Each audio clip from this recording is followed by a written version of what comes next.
لا الہ الا اللہ محمد رسول اللہ۔ السلام علیکم دوستو، میں ہوں الیاس مہمان نود اسلام سے، اور یہ آپ صلی اللہ علیہ وسلم کی سیرت حصہ نمبر 9۔ غار حرا مکہ مکرمہ کے مشرق میں خانہ کعبہ سے کوئی 3 میل دور جبل النور کی چوٹی پر واقع ہے۔ خلوت اور گوشہ تنہائی کی تلاش میں آپ غار حرا پہنچے۔ یہ چونکہ کعبہ کے سامنے تھا اور وہاں کامل تنہائی اور یکسوئی تھی، اسی لیے آپ کو بہت پسند آیا۔ رمضان کا مہینہ اور پیر کا دن تھا۔ آپ غار حرا کے اندر ذکر الہی اور عبادت میں مشغول تھے کہ یکایک جبریل علیہ السلام نازل ہوئے اور آپ کو وحی اور نبوت سے نوازا۔ سیدہ عائشہ رضی اللہ عنہا فرماتی ہیں، رسول اللہ صلی اللہ علیہ وسلم پر وحی کا آغاز نیند میں اچھے خواب سے ہوا۔ آپ جو خواب دیکھتے وہ سفیدہ سحر کی طرح نمودار ہوتا۔ پھر آپ کو تنہائی پسند آنے لگی، چنانچہ آپ غار حرا میں خلوت فرمانے لگے اور کئی رات گھر آئے بغیر عبادت کرتے، اور اس عرصے کے لیے توشہ بھی ساتھ لے جاتے۔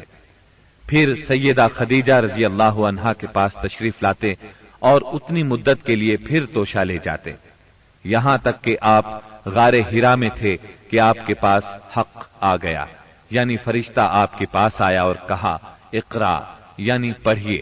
آپ نے فرمایا میں پڑھنا نہیں جانتا۔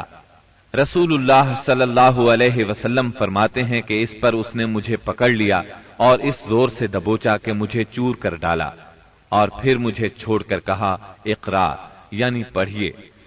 میں نے پھر کہا میں پڑھنا نہیں جانتا۔ اس نے پھر مجھے پکڑ کر دبوچا اور چور کر ڈالا، پھر چھوڑ کر کہا اقرا، پڑھیے۔ میں نے پھر کہا میں پڑھا ہوا نہیں ہوں۔ اب اس نے تیسری بار دبوچا اور کہا اقرأ باسم ربك الذي خلق خلق الإنسان من علق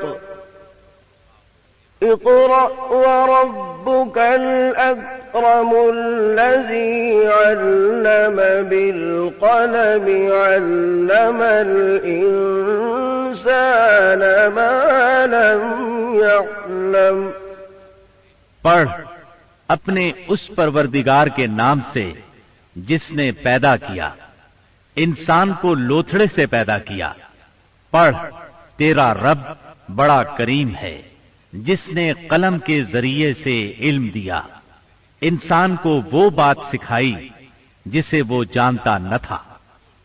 اب آپ نے یہ آیات پڑھ دیں، پھر آپ ان آیات کو لے کر واپس آئے۔ آپ کا دل کانپ رہا تھا۔ آپ نے سیدہ خدیجہ رضی اللہ عنہا کے پاس پہنچ کر فرمایا مجھے چادر اڑا دو، مجھے چادر اڑا دو۔ انہوں نے چادر اڑا دی، یہاں تک کہ دہشت جاتی رہی۔ پھر آپ نے سیدہ خدیجہ کو واقعہ سنایا اور فرمایا مجھے اپنی جان کا خوف ہے۔ انہوں نے کہا اللہ کی قسم ایسا ہرگز نہیں ہو سکتا، اللہ آپ کو کبھی رسوا نہیں کرے گا۔ آپ صلہ رحمی کرتے ہیں، بے سہاروں کا بوجھ اٹھاتے ہیں، خالی ہاتھ لوگوں کی مدد کرتے ہیں، مہمان کی مہمانی کرتے ہیں، اور حق کے سلسلے میں پیش آنے والے مصائب میں مدد کرتے ہیں۔ اس کے بعد سیدہ خدیجہ آپ کو اپنے چچا زاد بھائی ورقہ بن نوفل کے پاس لے گئیں۔ یہ جاہلیت کے دور میں عیسائی ہو گئے تھے، عبرانی لکھنا پڑھنا جانتے تھے اور عبرانی میں انجیل لکھتے تھے۔ اس وقت بوڑھے اور نابینا ہو چکے تھے۔ سیدہ خدیجہ رضی اللہ عنہا نے ان سے کہا بھائی جان آپ اپنے بھتیجے کی بات سنیں۔ ورقہ بن نوفل نے کہا بھتیجے کہو تم کیا کہتے ہو؟ آپ نے جو کچھ دیکھا تھا بیان کر دیا۔ اس پر ورقہ بولے یہ تو وہی فرشتہ ہے جو موسیٰ علیہ السلام پر نازل ہوا تھا، کاش میں اس وقت زندہ ہوتا جب آپ کی قوم آپ کو نکال دے گی۔ آپ نے حیران ہو کر فرمایا میری قوم مجھے نکال دے گی؟ ورقہ بن نوفل بولے ہاں کوئی ایسا آدمی نہیں جو تم جیسا پیغام لایا ہو اور اس سے دشمنی نہ کی گئی ہو، اور اگر میں اس وقت تک زندہ رہا تو تمہاری زبردست مدد کروں گا۔ لیکن اس کے بعد جلد ہی ورقہ بن نوفل فوت ہو گئے اور ادھر وحی کا سلسلہ رک گیا۔ وحی کی بندش سے آپ کو سخت رنج و ملال ہوا، لیکن مصلحت الہی اسی میں تھی، کیونکہ اس طرح خوف جاتا رہا، معاملے کی نوعیت سمجھنے کا موقع ملا، اور دوبارہ وحی کی مشقت برداشت کرنے پر طبیعت صرف آمادہ ہی نہیں ہوئی بلکہ ایک گونا شوق اور طلب بھی پیدا ہوئی، اور آپ دوبارہ وحی کا انتظار کرنے لگے۔ ادھر آپ گوشہ نشینی کی بقیہ مدت پوری کرنے کے لیے ورقہ کے پاس سے پلٹ کر دوبارہ غار حرا میں تشریف لا چکے تھے۔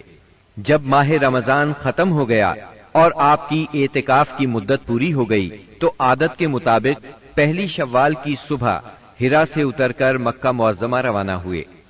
نبی کریم صلی اللہ علیہ وسلم ارشاد فرماتے ہیں، میں پہاڑ سے اتر کر میدان میں پہنچا تو مجھے پکارا گیا۔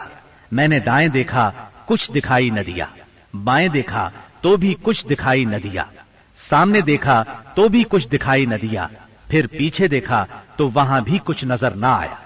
اس کے بعد میں نے سر اوپر اٹھایا تو کیا دیکھتا ہوں کہ جو فرشتہ حرا میں میرے پاس آیا تھا وہی آسمان و زمین کے درمیان موجود ہے۔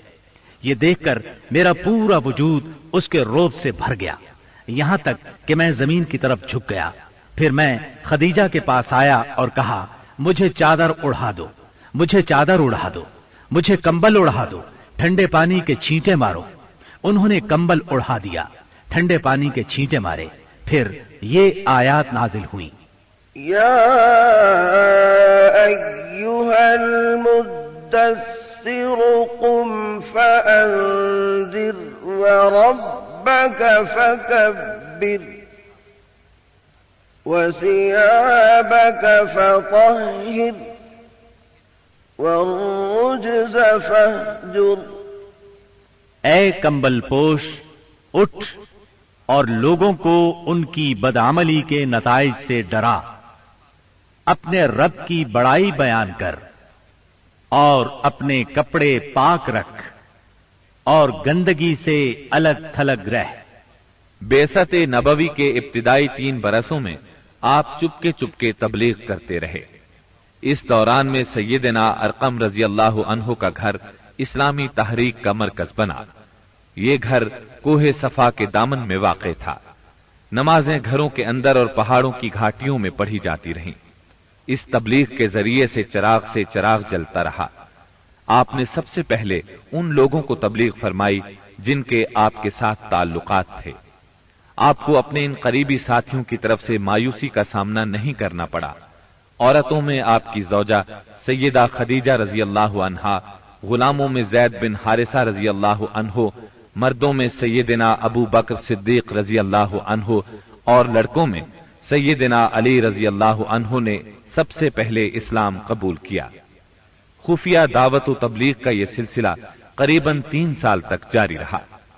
اس عرصے میں جن حضرات نے اسلام قبول کیا ان کے نام یہ ہیں: بلال بن رباح، عثمان بن عفان، زبیر بن عوام، عبد الرحمن بن عوف، طلحہ بن عبید اللہ، سعد بن ابی وقاص، عمرو بن انبسہ، خالد بن سعد بن عاص، عمار بن یاسر، خباب بن ارت، ابو عبیدہ بن جراح، سعید بن زید، جعفر بن ابی طالب، عبداللہ بن مسعود، ابو سلمہ، عثمان بن مظعون، صہیب رومی اور ارقم رضی اللہ عنہم۔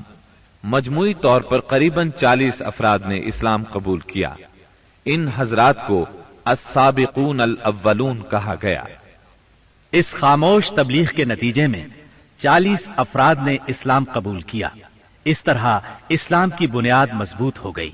تب اللہ کا حکم آیا، اے کمبل لپیٹ کر لیٹنے والے، اٹھو اور خبردار کرو، اپنے رب کی بڑائی کا اعلان کرو۔ یہ سورہ مدثر کی پہلی 2 آیات کا ترجمہ ہے۔